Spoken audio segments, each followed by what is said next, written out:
فأنا ناصح لإخواني بالصدع بالحق تبيض وجوههم. السكوت في مسألة الحزبية يضرها، فاصدع بما تؤمر وأعرض عن المشركين. سلامي على دماج ورجالها والشيخ يحيى ودار العلم يا سعد بانيها.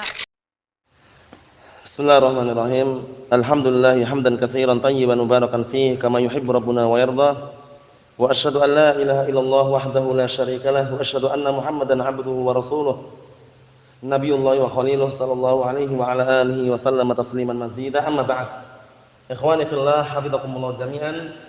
Setelah kita menyelesaikan pembahasan masalah lafaz yang dhahir dan muawwal, berikutnya Syekh Muhammad bin Shalih Al-Utsaimin rahimatullah alaih akan menjelaskan kepada kita mengenai an-nasakh, itu penghapusan yang dikenal dengan lafaz an-nasikh wal mansukh, itu lafaz yang menghapus dan lafaz yang dihapuskan.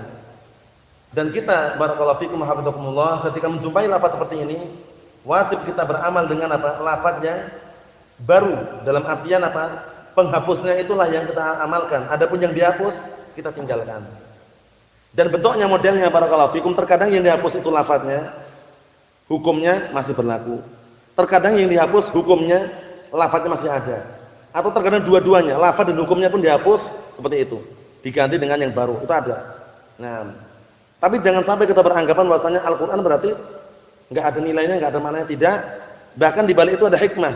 Dalam artian terkadang Allah Subhanahu wa taala menghapus itu bukan terus membiarkan, tidak.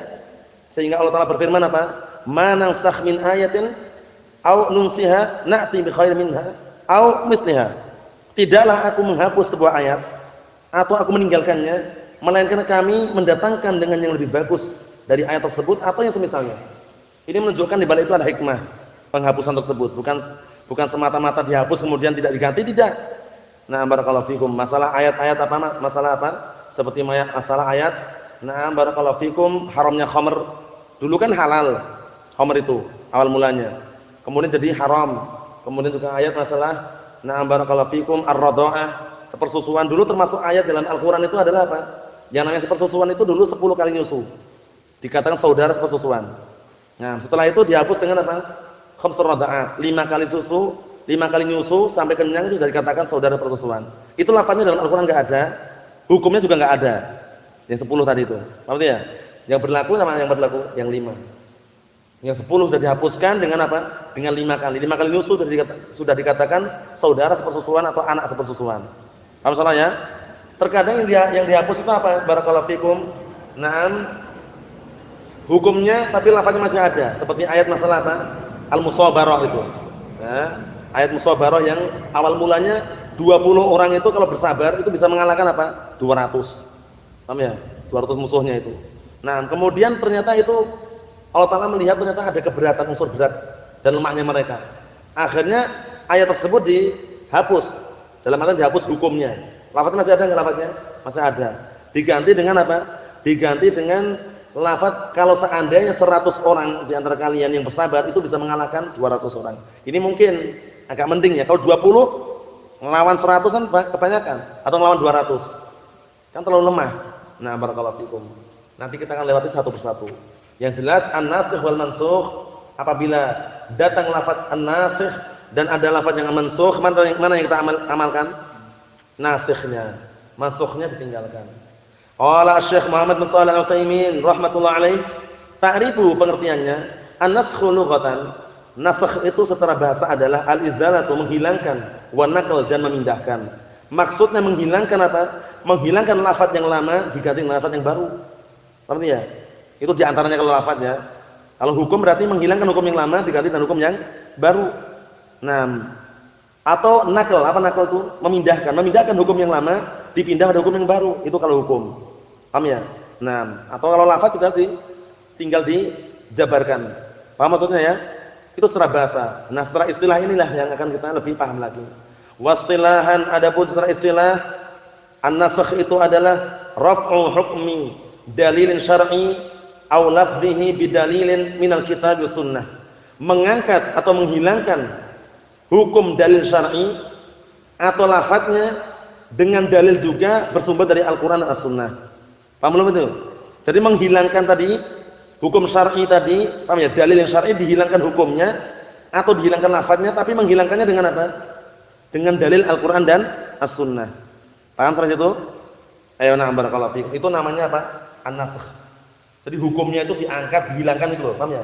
Mengangkat hukum dalil syar'i tersebut atau menghilangkan atau menghapus hukum dalil syar'i tersebut atau lafadznya, tapi dengan apa menghapusnya? Dengan dalil dari Al-Qur'an dan As-Sunnah. Naam. Fal muradu biqaulina rafu hukmin. Maka yang diinginkan dengan ucapan kami mengangkat atau meniadakan atau mengubah hukumnya ay taghyiruhu, itu mengubah hukum tersebut min ijabin ila ibahah. Ya, mengubah yang semula wajib dan menjadi mubah. Aw min ibahatin ila tahrim, atau semula boleh menjadi apa? Haram. Masalah sebagai contoh. Apa dia? Belum, contohnya banyak. Contohnya yang diubah apa? Semula. Nah, barakallahu fikum wa hafizakumullah. Naam, mubah jadi haram. Khamr dulu halal enggak? Halal. Allah Subhanahu wa taala awalnya ketika mengharamkan itu melalui berapa tahapan? 4 tahapan. 4 tahapan. Tahapan pertama dulu boleh. Nah, barakallahu fikum, Allah Ta'ala berfirman, "Wa min samaratin nakhili wal a'nabi." Apa itu? "Wa min samaratin nakhili wal a'nabi tattakhiduna minhu sakaran." Ya kan? Itu lafadznya. Kemudian ila akhir ayat. Dan dari buah-buahan kurma dan anggur kalian menjadikan darinya apa? Sakaran. Sakaran itu adalah khamran. Menjadi khamr. Oh, awalnya boleh. Karena apa? Karena kan khamr itu pada masa itu kan yang dibikinkan apa namanya? Nabid. Endapan kurma atau endapan apa? Anggur. Paham itu ya? Setelah lebih dari 3 hari biasanya apa? Yuskar, bisa memabukkan. Yuskar, memabukkan. Paham belum itu? Nah, dulunya awalnya itu boleh, ayat itu tadi. Membolehkan tentang apa? Bolehnya. Nah, barakallahu fikum wa hafizakumullah. Naam, diperbolehkannya apa? Khamr. Membikin dari anggur atau kurma tadi. Paham soalnya ya? Oleh karena itu nabid itu sendiri hukumnya bagaimana? Kalau seandainya lebih daripada 3 hari kemudian sudah memabukkan, haram hukumnya. Tapi kalau kurang dari 2 hari atau masih 1 hari 2 hari, boleh. Karena rasanya pun juga enak rasanya. Paham ya? Kalau yang belum pernah nyoba ya bisa nyoba gitu loh. Tinggal apa? Anggur atau misalnya kurma, hilangkan bijinya, paham ya? Direndam sama air. Kalau sehari 2 hari nanti endapannya itu manis rasanya. Paham ya? Nah, kalau seperti itu. Tapi kalau yang lebih biar tambah terasa lagi di blender dulu.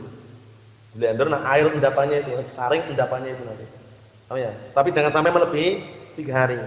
Walaupun nanti wah penasaran masak mabuk sih, ya jangan, pokoknya kalau sudah ada ultimatum itu enggak usah. Sehari enggak masalah, 2 hari enggak masalah. Tapi kalau berikutnya upayakan dijauhi.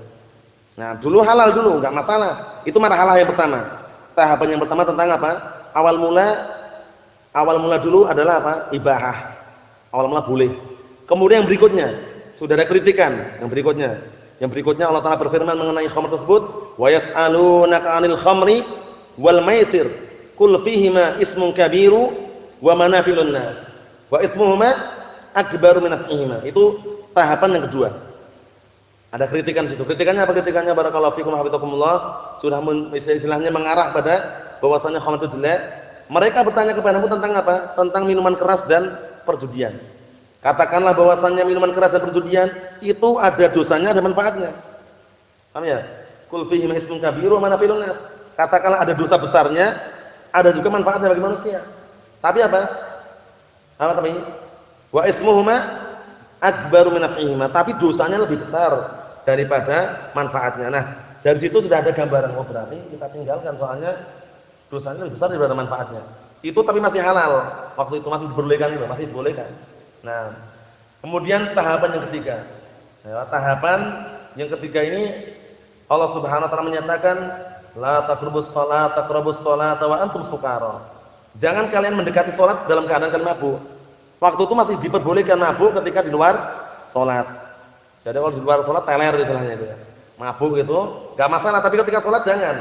Mendekati waktu salat jangan mabuk gitu loh. Jangan kalian mendekati salat dalam keadaan kalian mabuk. Hatta ta'lamu ma taqulun, hingga kalian mengetahui apa yang kalian ucapkan gitu. Nah, barakallahu fikum seperti itu. Nah, tahapan yang keempat, tahapan pengharaman. Ya ayyuhalladzina amanu, innamal khamru wal maisiru wal ansabu wal azlamu rijsun min 'amal syaitan fajtanibuhu la'allakum tuflihun. Wahai orang-orang yang beriman, sesungguhnya minuman keras, berjudi, kemudian menyembah berhala atau menentukan nasibnya dengan panah atau semisalnya, itu adalah amalan keji, termasuk perbuatan syaitan. Fajtanibuhu la'allakum tuflihun. Maka jauhilah, tinggalkanlah, semoga kalian termasuk orang-orang yang beruntung. Syahidnya mana? Fajtanibuhu. Al-asal fil amr yadullu 'ala al-wujub. Wajibnya meninggalkan. Itu dalil pengharaman khamar tadi. Apa maksudnya ya? Sehingga bertahap seperti itu. Nah, kita lanjutkan. Qala Asy-Syaikh Muhammad bin Shalih Al-Utsaimin rahimatullah alaih, fa kharaja bidzalika takhalluful hukmi li fawati syartin aw wujudin mani'. Nah, keluar dengan pembahasan tersebut atau dengan penjelasan tadi atau adalah apa? Berbedanya hukum atau hilangnya hukum dikarenakan apa? Tidak terpenuhi syaratnya atau adanya penghalang. Paham belum nih? Sebuah hukum itu akan hilang dan akan berbeda, paham ya? Berbeda-beda hukumnya itu sesuai dengan apa? Sebabnya apa? Dikarenakan hilangnya syarat atau karena adanya penghalang. Paham belum ini? Kita lihat dengan contoh, misal contohnya an yartafi'a wujubuz zakati li naqsin nisab. Paham ya? Nah, diangkatnya atau dihilangkannya wajibnya zakat ketika nisabnya kurang. Walaupun sampai haul, sampai setahun, tapi nisabnya kurang, zakatnya wajib enggak? Tidak wajib. Kenapa tidak wajib? Barakallahu fikum, karena adanya karena tidak terpenuhi syaratnya. Karena syarat zakat apa? Haul sama nisab. Paham soal ini? Na'am, barakallahu fikum. Berikutnya, au wujubus shalah li wujudil haid. Atau hilangnya kewajiban salat, diangkatnya kewajiban salat karena adanya haid. Ini berarti apa berarti? Berarti kewajiban itu kan diangkat dan dihilangkan di situ. Paham ya? Karena adanya mani', penghalang. Penghalang untuk diwajibkan apa itu? Haid. Atau nifas atau yang semisalnya. Fala yusamma dzalika naskhon. Yang seperti ini bukan nasakh. Bukan nasakh ya sini. Bukan penghapusan di sini karena kewajiban tetap masih ada itu loh. Kewajiban itu tetap masih ada, cuman karena adanya penghalang atau tidak terpenuhi syaratnya akhirnya tidak boleh mewujudkan. Mahfum soalnya ya? Nah, barakallahu fiikum. Kalau yang namanya nasakh kan dihapus. Dan tidak boleh diamalkan itu loh. Tapi kalau ini diamalkan boleh enggak? Ini diamalkan kalau hilang apa? Kalau terpenuhi syaratnya dan hilang penghalangnya, diamalkan enggak? Diamalkan. Nah, barakallahu fikum. Bukan dihapus. Jadi ini bukan penghapusan. Mahfum soalnya ya? Berikutnya, wal muradu biqaulina aw lafdh, yang diinginkan dengan ucapan kami atau lafadznya yang dihapus, yang dihilangkan. Lafdzud dalil syar'i, maksudnya lafadz dalil syar'i itulah yang dihapus dan dihilangkan. Li'anna naskha imma an yakuna lil hukmi duna lafzi, dikarenakan penghapusan itu bisa jadi terjadi untuk hukumnya bukan lafadznya, au bil aks, atau sebaliknya lafadznya tapi bukan hukumnya, yang dihapus lafadznya atau bukan hukumnya. Apa itu ya? Au lahuma jami'an, atau dua-duanya, lafadznya juga dihapus, hukumnya pun juga dihapus. Kama sayati, sebagaimana akan datang penjelasannya. Paham sampai sini? Na'am, barakallahu fikum. Wa kharaja biqaulina bidalilin minal kitab was sunnah, keluar dengan ucapan kami, yaitu penghapusan tersebut sumbernya dari mana? Al-Qur'an dan As-Sunnah. Nah, keluar dari ucapan tersebut apa? Ma'adahuma, yaitu yang bersumber dari selain keduanya. Minal adillah, berupa dalil-dalil yang ada, kal ijma' wal qiyas, seperti ijma' dan qiyas, fala yunsakh bihima, maka tidak boleh dihapus dengan keduanya. Paham ya? Jadi jangan sampai barakallahu fiikum keliru. Ayat itu enggak dihapus dengan ijma'. Paham ya? Tidak bisa dihapus dengan qiyas, tapi yang bisa menghapuskan ayat atau hadis adalah sama-sama tadi. Apa maksudnya? Ayat dihapus dengan ayat yang lain misalkan. Paham ya? Nah, hadis dihapus dengan hadis yang lain misalkan. Nah, mafhum? Karena dua ini walaupun dalil, kan ijma' juga dalil. Qiyas yang sahih juga dalil kan? Tapi dua-duanya itu tidak bisa menghapuskan. Apa maksudnya? Nah, yang bisa menghapuskan itu apa? Dalilin minal kitab was sunnah. Dalil yang bersumber dari Al-Qur'an dan As-Sunnah. Na'am, barakallahu fikum. Berikutnya, wa naskhu jaizun aqlan wa waqi'un syar'an. Penghapusan itu diperbolehkan secara akal dan memang terjadi secara apa? Syariat ini. Paham belum? Nah, dan terjadi secara syariat ini. Amma jawazu aqlan, adapun pembolehan secara akal, pembolehan secara akal, fali anna Allah biyadihi al-amr, karena sesungguhnya Allah Subhanahu wa taala. Nah, karena sesungguhnya Allah Subhanahu wa taala saja biyadil amr, yang seluruh perkara berada di tangannya. Apa itu ya? Nah, dikarenakan Allah Ta'ala seluruh perkara berada di tangannya. Walahul hukm, dan juga hukum-hukum itu semuanya berada padanya, miliknya. Li'annahu Rabbul Malik, dikarenakan dia itu Allah Subhanahu wa taala adalah Rabb Al-Malik yang memiliki atau yang menguasai. Paham itu ya? Nah, falahu an yashra' li ibadihi ma taqtadihi hikmatuhu wa rahmatuhu. Maka terserah. Maka tidak masalah bagi Allah Subhanahu wa taala mensyariatkan untuk hamba-hambanya perkara yang apa? Yang dituntut atau diharuskan oleh hikmah tujuannya ataupun rahmat dan sayangnya. Paham itu ya? Perkara yang sesuai dengan hikmahnya dan juga kasih sayangnya, terserah oleh Allah Subhanahu wa taala. Wa hal yamna'ul aql? Apakah akal bisa menghalangi an ya'mura al-malik mamlukahu bima arad? Apakah akal kita bisa menghalangi zat yang maha memiliki, maksudnya Allah Subhanahu wa taala, zat yang maha kuasa untuk memerintahkan kekuasaannya, maksudnya memerintahkan makhluk-makhluknya bima arad dengan apa yang dia inginkan? Akal kita menghalangi enggak? Enggak akan mampu. Summa inna, kemudian sesungguhnya muqtada hikmatillah, tuntutan atau keharusan daripada hikmah Allah Subhanahu wa taala, wa rahmatihi, dan juga rahmatnya bi ibadihi terhadap para hambanya, an yashra'a lahum ma ya'lamu ta'ala anna fihi qiyamu masalih dinihim wa dunyahum. Perhatikan sini. Karena sesungguhnya termasuk keharusan atau tuntutan daripada hikmah tujuan Allah Subhanahu wa taala dan rahmat dan kasih sayangnya terhadap hambanya, an yashra'a lahum, Allah taala mensyariatkan kepada mereka, Allah Subhanahu wa taala mensyariatkan kepada mereka ma ya'lamu ta'ala, dengan perkara yang Allah taala mengetahui anna fihi, pada perkara tersebut qiyam masalih dinihim wa dunyahum. Dengan perkara tersebut apa? Tegaknya kepentingan agama mereka dan dunia mereka. Paham ya? Jadi Allah taala ketika mensyaratkan itu, karena ketika Allah taala mensyariatkan sebuah syariat itu, Allah taala tahu bahwasanya itu penting untuk kepentingan agama mereka dan juga dunia mereka. Paham soal itu ya? Naam. Wal masalihu takhtalifu bihasabil ahwal wal azman. Sedangkan kepentingan-kepentingan itu berbeda-beda sesuai tergantung dengan keadaan dan waktu. Sesuai dengan situasi, kondisi dan tempatnya. Faqad yakunul hukmu fi waqtin aw halin aslah lil ibad. Bisa jadi terkadang bisa jadi ya, terkadang yang namanya hukum itu apa? Hukum itu lebih bagus untuk hamba itu pada satu waktu atau satu keadaan. Paham ya maksudnya? Qad yakunul hukmu fi waqtin, bisa jadi hukum itu pada suatu waktu, aw hal atau satu keadaan aslah lil ibad. Lebih bagus, lebih pantas untuk hambanya. Paham itu maksudnya ya? Satu keadaan. Wa yakunu ghairuhu bi waqtin aw halin ukhra aslah. Dan bisa jadi hukum yang lain di waktu yang lain atau keadaan yang lain apa aslah lebih bagus, lebih pantas. Wallahu alimul hakim. Dan Allah Subhanahu wa taala zat yang maha mengetahui dan maha bijaksana. Seperti contohnya misalkan seperti ini. Keadaan hamba pada asalnya ketika bersedekah berinfak, itu lebih bagus mana? Menampakkan atau menyembunyikan aslinya? Itu kan kita telusuri kan lebih bagus menyembunyikan, tapi terkadang tidak. Bahkan apa? Tergantung keadaannya tadi. Terkadang kalau dia dalam siaknya mengajari, paham ya? Sebuah ibadah kalau ditampakkan dari siaknya mengajari manusia, itu lebih aslah untuk dia. Lebih bagus untuk dia. Misalkan mau ngajari manusia, misalkan mengajari sholat misalkan. Barakallahu fikum, atau mengajari sedekah, ditampakkan dia agar orang melihat, itu enggak masalah. Ketika tujuannya apa? Tujuannya mengajari tadi. Berarti terkadang suatu keadaan, dalam satu keadaan lebih bagus kan? Kemudian keadaan yang lain itu terkadang lebih bagus kalau seandainya dia sedekah diam-diam, sembunyi-sembunyi. Kenapa? Karena lebih menenangkan hatinya untuk ikhlas. Daripada nanti nampakkan riya. Paham ya? Seperti itu. Jadi sesuai dengan keadaan kan ini berarti sesuai dengan keadaan, situasi, kondisi, tempatnya diperhatikan. Itu contohnya tadi. Karena aslinya kalau sedekah itu kan ditampakkan enggak masalah, manakala dia aman dari apa? Riya tadi itu. In tubdus shadaqati fa ni'mahi wa in tukhfuha wa tu'tuha al-fuqara fa huwa khairul lakum. Ya kan? Jika kalian menampakkan sedekah maka itulah terbaik.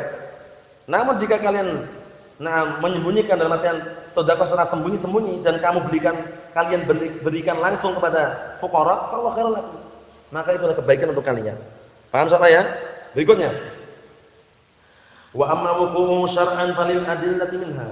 Adapun terjadinya penghapusan secara syariat ini memang benar-benar terjadi dikarenakan dalil-dalil yang ada. Minha di antaranya qaulu ta'ala, perhatikan firman Allah Subhanahu wa taala, "Ma nansakh min ayatin aw nusiha na'ti bi khairin minha aw misliha. Tidaklah kami menghapus sebuah ayat atau meninggalkannya, bukan melupakannya ya. Karena nisyan itu kalau disebutkan oleh Allah Taala artinya apa? At-tark, meninggalkan, bukan zuhulul akal, bukan hilangnya akal. Paham soal itu ya? Nah, barakallahu fikum. Karena kalau lupa, sifat lupa ditiadakan. Wa makana rabbuka nasiya, dan tidaklah Rabbmu maha lupa. Paham itu ya? Nah, barakallahu fikum.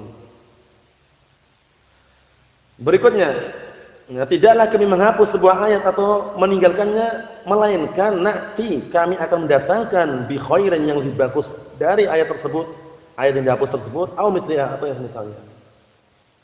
Paham maksudnya ya? Na'am barakallahu fikum. Qaulu ta'ala, dan juga firman Allah Subhanahu wa taala, al-ana khaffafa Allahu 'ankum. Sekarang Allah Subhanahu wa taala memberikan keringanan pada kalian. Naam. Kenapa Allah Taala memberikan keringanan setelah Allah Taala mengetahui bahwasanya ada kelemahan pada diri kalian? Apa maksudnya itu ya? Nah, karena enggak mungkin melawan ya.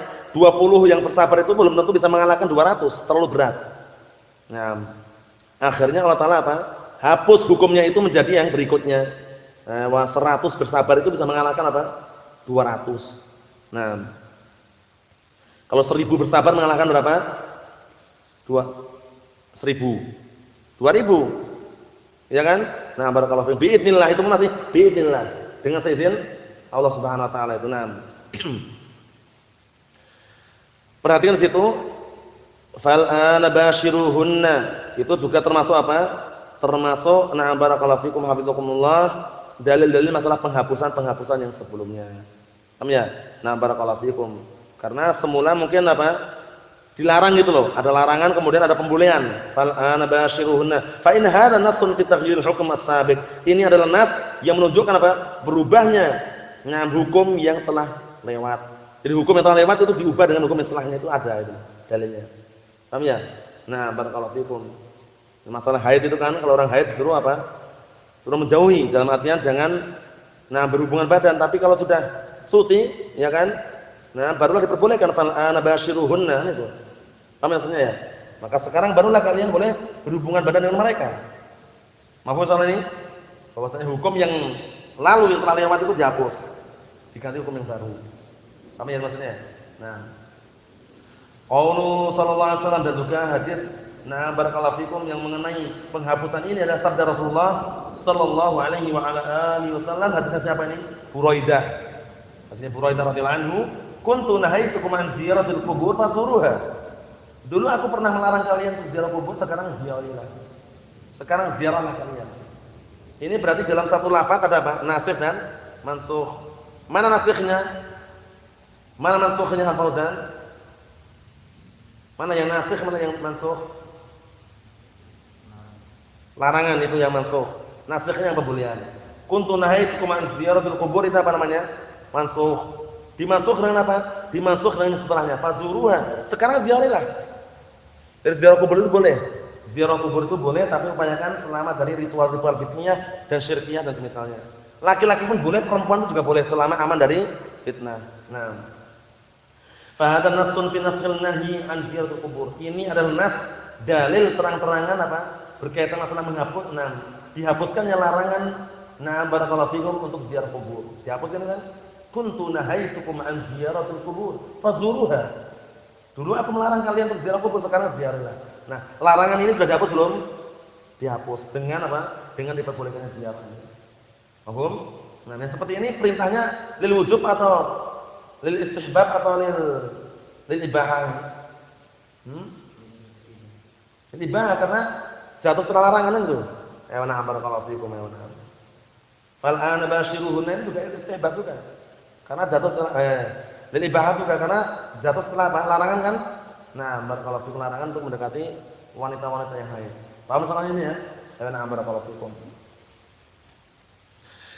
Nah, adapun berikutnya insyaallah taala kita lanjutkan pada pertemuan yang selanjutnya mengenai rincian dan contoh-contoh mengenai an-nasikh wal mansukh, yang mana itu perkara yang sangat penting dan diupayakan agar kita mengetahuinya, karena dikhawatirkan nanti kita kalau tidak tahu beramal dengan sebuah hadis atau ayat yang sudah dihapus, akhirnya kita pun keliru. Oleh karena itu jangan sampai meremehkan perkara an-nasikh wal mansukh dan upayakan mengetahuinya. Subhanakallahumma wa bihamdik asyhadu an la ilaha illa anta astaghfiruka wa atubu ilaik. Walhamdulillahirabbil alamin.